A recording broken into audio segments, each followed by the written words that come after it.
बिस्मिल्लाहिर्रहमानिर्रहीम। अस्सलाम वालेकुम स्टूडेंट्स। 8th class. आज हमने पढ़ना है effects of deforestation on wild life. Wild life के ऊपर डिफॉरेस्टेशन के क्या हार्मफुल इफ़ेक्ट्स ज़ाहिर होते हैं इसके बारे में।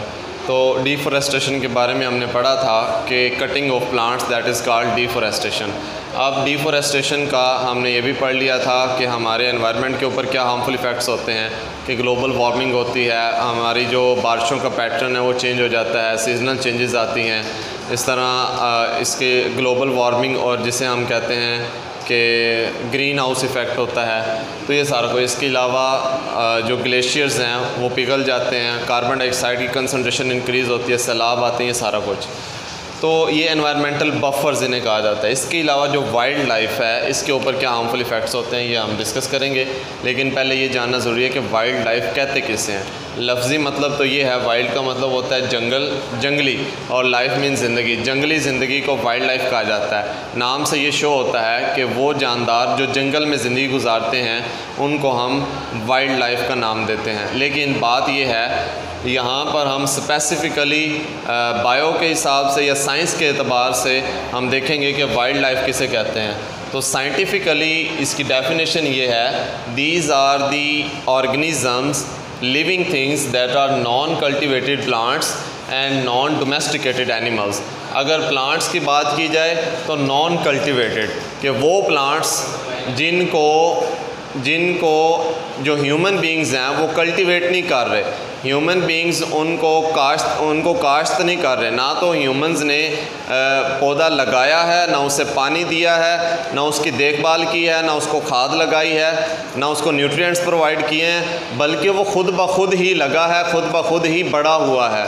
ठीक है, तो ये नॉन कल्टिवेटेड प्लांट्स हैं कि जो ह्यूमन बींग्स के अंडर नहीं होते, बल्कि वो कुदरती तौर पे ही लगते हैं। जैसे कि जंगलात के अंदर जो पौधे लगे हुए होते हैं वो कुदरती तौर पे ही लगते हैं, इंसान का उसमें कोई अमल दखल नहीं होता।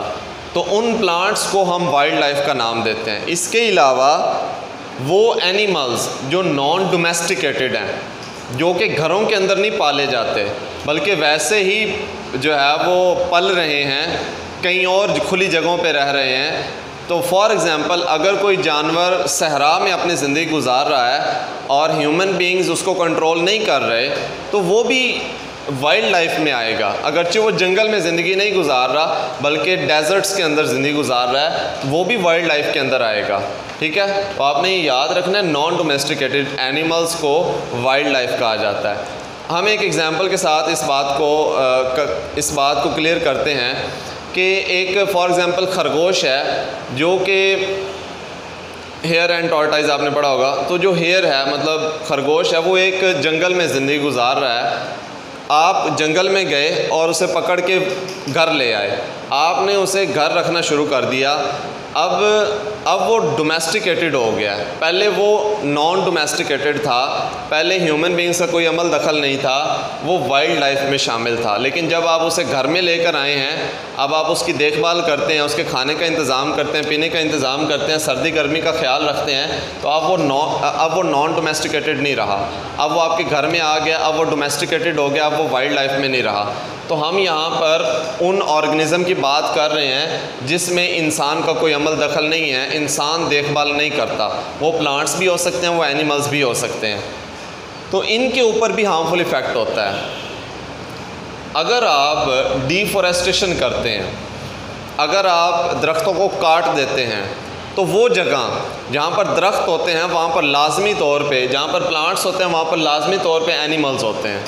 अगर आप उन प्लांट्स को काट देते हैं जो नॉन कल्टिवेटेड हैं, जो आपने ग्रो नहीं करवाए, जो आपकी फसल नहीं है, जिसको आप बेच नहीं रहे बल्कि उसकी लकड़ी हासिल करने के लिए, अपनी दरवाजे और खिड़कियां बनाने के लिए, अपने मुख्तलिफ़ मकासद को हासिल करने के लिए आप उसे कट कर रहे हैं, तो ये तो एक्सटिंक्ट होंगे, प्लांट्स तो ख़त्म हो गए। इसके साथ साथ ये नॉन डोमेस्टिकेटेड एनिमल्स भी ख़त्म होंगे, क्योंकि इन एनिमल्स के रहने की जगह इन प्लांट्स के अंदर थी।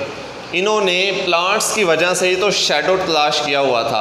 हम रहने के लिए, ज़िंदगी गुजारने के लिए हमें साए की ज़रूरत होती है, शैडो की ज़रूरत होती है।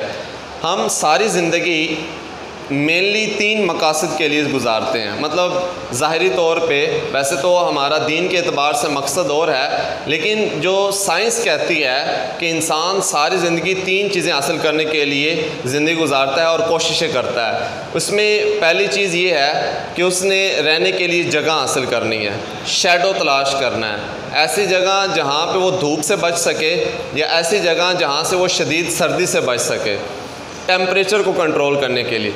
दूसरी बात है फूड, खुराक को तलाश करने के लिए, और तीसरी है रिप्रोडक्शन, अपनी नस्ल चलाने के लिए, मतलब कि लाइफ पार्टनर। तो ये 3 चीज़ें हासिल करने के लिए इंसान कोशिश करता है। तो अब ये देखें, ये जो एनिमल्स हैं, ये एनिमल्स प्लांट्स के अंदर रहते थे या प्लांट्स के साए में रहते थे, ठीक है। लेकिन जब आपने प्लांट्स को ही ख़त्म कर दिया तो इनका शेडो ख़त्म हो गया। अब ये सर्दी गर्मी से अपने आप को नहीं बचा सकते और माहौल की सख्त कंडीशन को बर्दाश्त नहीं कर सकते। इस वजह से ये भी एक्सटिंक्ट हो जाएंगे और बहुत सारी जंगलात को ख़त्म करने की वजह से बहुत सारी एनिमल्स की स्पीशीज़ इस वक्त पूरी दुनिया से ख़त्म हो चुकी हैं, जिन्हें हम कहते हैं एक्सटिंक्ट स्पीशीज़। तो हम इसे साइंटिफिकली कहते हैं कि अगर आप डिफॉरेस्टेशन करते हैं तो हैबिटेट डिस्ट्रक्शन हो जाती है। हैबिटेट मीन रहने की जगह। तो जहाँ पर एनिमल्स रह रहे थे उनके रहने की जगह ख़त्म कर दी आपने, डिस्ट्रक्शन होगी तो स्पीशीज़ एक्सटिंक्ट हो जाएंगी, पूरी दुनिया से ख़त्म हो जाएंगी। और इस तरह कम्युनिटी के अंदर रहते हुए एक बैलेंस जो है वो डिस्टर्ब हो जाता है। आज के लिए इतना ही काफ़ी, बाकी इंशाल्लाह नेक्स्ट टाइम। अल्लाह हाफ़िज़।